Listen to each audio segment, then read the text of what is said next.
Hello friends, विवा food रेसिपीमध्ये आपले सगळ्यांचे मनापासून स्वागत। इथे मी पुन्हा एकदा चकली घेऊन आलेली आहे। दिवाळी संपली की आपल्याला सगळ्यांना फराळाची आठवण येते, तशीच मलाही आठवण झालेली आहे, म्हणून मी पुन्हा एकदा चकली बनवलेली आहे, भाजणीची चकली। चला आपण बघूया ती कशी करायची ती। इथे मी चकलीसाठी भाजणीचं पीठ घेतलेलं आहे। अर्धा किलो भाजणीचं पीठ आहे। त्याच्यामध्ये मी तीळ टाकून घेणार आहे। ओवा मी हातावरती क्रंच करून घेणार आहे आणि ते टाकून घेणार आहे। त्याच्यामध्ये 2 चमचा मसाला, चवीप्रमाणे मीठ घालून घेऊयात। तर इथे व्यवस्थित आपल्याला मिक्स करून घ्यायचे।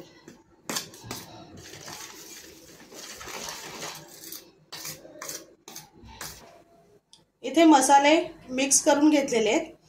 आता इथे तेल गरम करून टाकायचे आपल्याला आणि मिक्स करून घ्यायचे।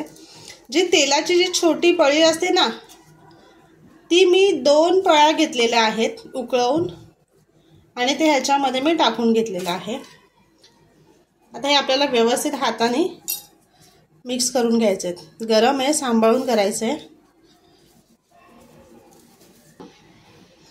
इथे बघा आपण पूर्ण मिक्स करून घेतलेले आहे।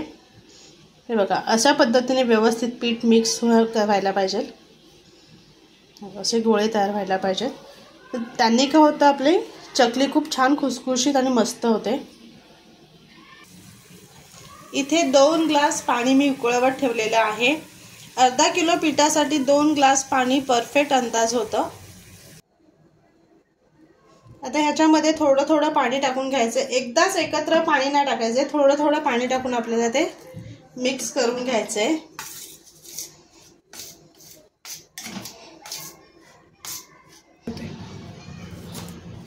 इथे बघा पीठ मस्त मळून घेतलेलं आहे अशा पद्धतीने, आणि एवढं सॉफ्ट ठेवायचं, एकदम घट्ट पण नाही की पातळही नाही करायचे।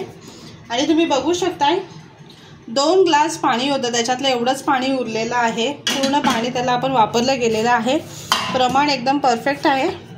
आता आपण साचा घेऊन चकली पाडून घेऊयात। इथे अशा पद्धतीने गोळा बनवून घेतलेला आहे। इथे चकलीचं भांडं आहे, त्याला मी तेल लावून घेतलेलं आतमध्ये। आता त्याच्यामध्ये टाकून घ्यायचं आहे आणि झाकण लावून आपण चकली पाडून घेऊयात। इथे एक पेपर घेतलेला आहे, त्याच्यावरती आपण अशा चकली पाडून घेऊयात।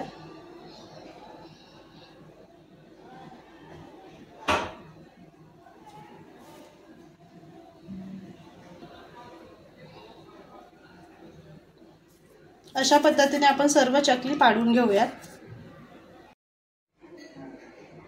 इथे पूर्ण चकल्या मी पाडून घेतलेल्या आहेत, बघू शकताय तुम्ही। आता ते आपण तळून घेऊयात। तेल गरम करून घेतलेलं आहे आणि मीडियम फ्लेम वरती करून आपल्याला ते तळून घ्यायचे।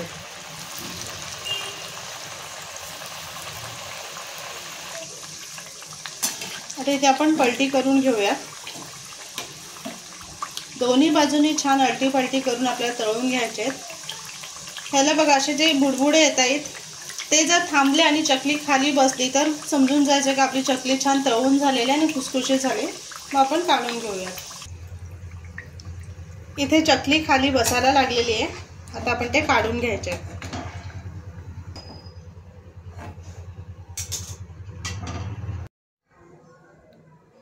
इथे बघा मस्त आपली चकली तळून झालेली आहे, खूप क्रंची झालेली आहे। इथे बघा तुम्हाला आवाजावरून कळतच असेल। इथे तुम्हाला तोडून सुद्धा दाखवते, खूप मस्त आणि अशी खुसखुशीत झालेली आहे। हे बघा, तर नक्की बनवा आणि सांगा कसे झाले ते। आणि असेच आपले नवनवीन व्हिडिओ बघण्यासाठी व्हिडिओला लाईक करा, शेअर करा आणि सबस्क्राईब करा। चला तर मग आपण भेटूयात पुढच्या व्हिडिओमध्ये।